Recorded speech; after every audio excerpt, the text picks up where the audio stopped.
కోసం ఒక మాట పాట. మందకృష్ణ మంచివాడని అనుకుంటివిరో, అరే మందకృష్ణ మంచివాడని అనుకుంటివిరో, మందకృష్ణ మర్మమేందో తెలిసిపాయరు. పూట పూటకు మాట మార్చి జాతిని నమ్మించినాడు, పూట పూటకు మాట మార్చి జాతిని నమ్మించినాడు, కాళ్ళబేరం పెట్టినాడు. చల్ అరే మందకృష్ణ మంచివాడని అనుకుంటివిరో, మందకృష్ణ మర్మమేందో తెలిసిపాయరు. కాంగ్రెస్ మంచిదంటూ బీఎస్పీ చెడ్డదంటూ, బీఆర్ఎస్ చెడ్డదంటూ బీజేపీ మంచిదంటూ, రోజు రోజుకు మాట మార్చనురో మన మందకృష్ణ, జాతిని నమ్మించినాడు రో మన మందకృష్ణ, కోట్ల కోట్లు సూటు కేసులు మన మందకృష్ణ మాట వింటే మట్టిలోనే కలిసినట్టు. చల్ అరే మందకృష్ణ మంచివాడని అనుకుంటిమిరో, మందకృష్ణ మర్మమేందో తెలిసిపాయరు. ప్రియమైనటువంటి తెలుగు రాష్ట్ర ప్రజలారా, మీ అందరికీ ముందుగా చేతులెత్తి నమస్కరించి చెప్తున్నాం, ఖచ్చితంగా మందకృష్ణ చెప్తున్నటువంటి వ్యాఖ్యలను మేము బీసీకే పార్టీగా మేము ఖండిస్తున్నాం. ఎందుకంటే బీజేపీకి ఓటేయకపోతే దేశద్రోహులు, ప్రాంత ద్రోహులు, కులద్రోహులు అని చెప్పి మందకృష్ణ గారు మాట్లాడడం మేము ఖచ్చితంగా ఖండిస్తున్నాం. అయ్యా మందకృష్ణ గారు, మీరు ఎంఆర్పిఎస్ మాదిగ రిజర్వేషన్ పోరాట సమితి మీరు ఏబిసిడి వర్గీకరణ పెట్టి మంచి పని చేశారు. మేము దాన్ని ఖచ్చితంగా స్వాగతిస్తున్నాం. దానికోసం మేము కూడా చేయి కలిపి పోరాటం చేస్తాం. కానీ ఎవరితో దోస్తాం చేయాలి, ఎవరితో మరి మనం వ్యతిరేకంగా ఉండాలి, ఎక్కడ మిత్రత్వం అన్నటువంటి విషయ పరిజ్ఞానం లేకుండా ఏ గోడ దుక్కుతావో తెలియదు, ఏ బస్సులో ఏడ కనపడతావో తెలియదు, ఏ ట్రైన్ ఎక్కుతావో తెలియదు, ఎక్కడ మరి ఇబ్బందిగా స్టాప్ అయిపోతావో తెలియదు. నిన్ను నమ్ముకున్నటువంటి మాదిగ జాతి బిడ్డలు 30 సంవత్సరాల నుంచి మరి ఎంత బాధపడుతున్నారో తెలిసినా కూడా ఫైనల్గా మన మాదిగ జాతులను కొన్ని వందల వేల సంవత్సరాల నుంచి అవమానపరిచినటువంటి ఎంతో మందిని చంపినటువంటి మతోన్మాదంతో కూడుకున్నటువంటి బీజేపీకి నువ్వు సపోర్ట్ చేయడం అన్నటువంటిది మాత్రం మేము తీవ్రంగా ఖండిస్తున్నాం. మీ యొక్క మాటను, మీ యొక్క విధానాన్ని మార్చుకోవాలని చెప్పేసి హెచ్చరిస్తున్నాం. ఎందుకంటే మీరు బీజేపీ ఏం చేసిందని చెప్పేసి బీజేపీ కోటేయమని చెప్పేసి చెప్తున్నారు. బీజేపీ ఈ దేశానికి మరి నల్లధనాన్ని తీసుకొస్తానని చెప్పింది. తీసుకొచ్చిందా? ఈ దేశానికి ఏడాదికి 2 కోట్లు ఉద్యోగాలు ఇస్తానని చెప్పింది. తీసుకొచ్చిందా? మరి ప్రైవేట్ రంగం ప్రోత్సహించి ప్రభుత్వాలు బిజినెస్ చేయాల్సినటువంటి అవసరం లేదని చెప్పేసి ఛాయలు, బిస్కెట్లు అమ్ముకునేటువంటిది ఉద్యోగం అని చెప్పేసి నరేంద్ర మోడీకి మీరు సపోర్ట్ చేయడం సిగ్గుచేటు కాదని చెప్పేసి మేము అడుగుతున్నాం.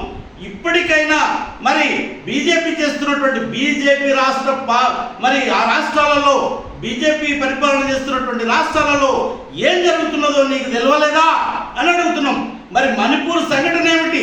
అక్కడ ఉన్నటువంటి స్త్రీల యొక్క మాన ప్రాణాలు బహిరంగంగా మరి లేని మాత పేరు చెప్పి ఉన్న మాతను మరి బట్టలు ఇప్పేసి నగ్నంగా ఊరేగిస్తుంటే ఏ రోజైనా మాట్లాడిన వాళ్ళు మందకృష్ణ అని చెప్పేసి మేము అడుగుతున్నాం. ఈరోజు మరి తెలంగాణలో బీజేపీ ఓటేయండి అని చెప్పేసి అడుగుతున్నాం.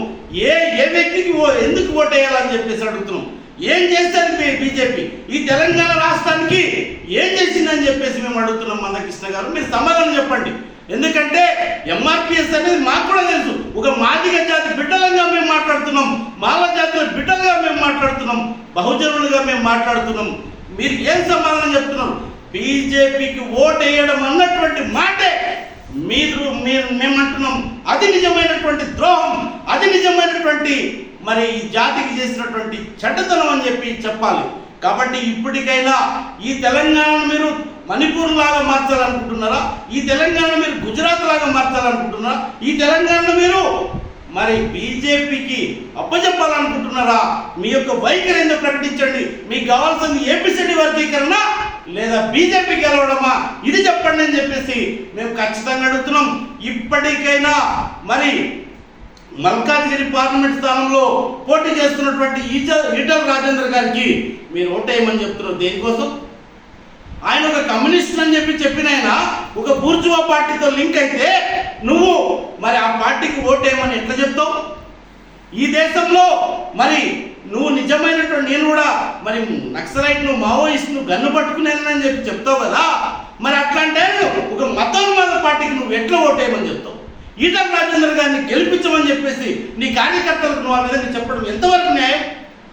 కాబట్టి ఖచ్చితంగా తెలంగాణలో మల్కాజ్గిరి, మేడ్చల్ నందు ఈటల రాజేందర్ గారిని మేము ఓడించబోతున్నాం, నీకు వ్యతిరేకంగా మేము పోరాటం చేయబోతున్నాం, ఖచ్చితంగా ఈటల రాజేందర్ ఓడిస్తున్నాం అని చెప్పి మేము శపథం చేస్తున్నాం. ఇప్పటికైనా మందకృష్ణ గారు మీ యొక్క మాటల వెనుకకు తీసుకోండి. ద్రోహులు ఎవరు? బీజేపీకి ఓటేయకపోతే ద్రోహులా? తనకు ఎవరికి నచ్చితే వాళ్ళకి ఓటు వేసుకుంటారు. అది అంబేద్కర్ ఇచ్చిన ఓటు కదా. నువ్వు ద్రోహులను ప్రకటించడం నువ్వు ద్రోహి అవుతావు అప్పుడు. కాబట్టి ఇప్పటికైనా మిమ్మల్ని పెద్దరికంగా చూసి వదిలిపెట్టాల్సినటువంటి మంచి మనసు మాకున్నది, క్షమించే గుణం మాకున్నది. కాబట్టి మాట మార్చుకో, పదం మార్చుకో, సరైనటువంటి మాటలో నీ యొక్క ఏబిసిడి వర్గీకరణ పోరాటం కొనసాగించు, దాంట్లో మమ్మల్ని కూడా కలుపుకొనుకో. కానీ నువ్వు ఎటుబట్టి అటు దుంకి ప్రజలను, జాతిని అన్యాయం చేస్తే మాత్రం నువ్వు అన్యాయస్తుడివని, నువ్వు ద్రోహివని మేము ప్రజలందరి దగ్గరికి ఇంటింటికి పోయి మందకృష్ణ గారి గురించి చెబుతామని చెప్పి తెలియజేస్తూ, ఖబర్దార్ మందకృష్ణ గారు, ఇది మంచి సరైనటువంటి మీ పద్ధతి బాగలేదని చెప్పేసి మీకు చేతులెత్తి నమస్కరిస్తూ మీ పద్ధతిని మార్చుకోమని, బీజేపీకి ఓటేయమని చెప్పొద్దని మీకు తండ్రిలాగా మేము సంబోధిస్తూ మీకు మరొకసారి మీరు ప్రేమతో రిక్వెస్ట్ చేస్తూ తెలియజేస్తున్నాం. ఏదైనా తప్పులు మాట్లాడితే క్షమించమని కోరుకుంటూ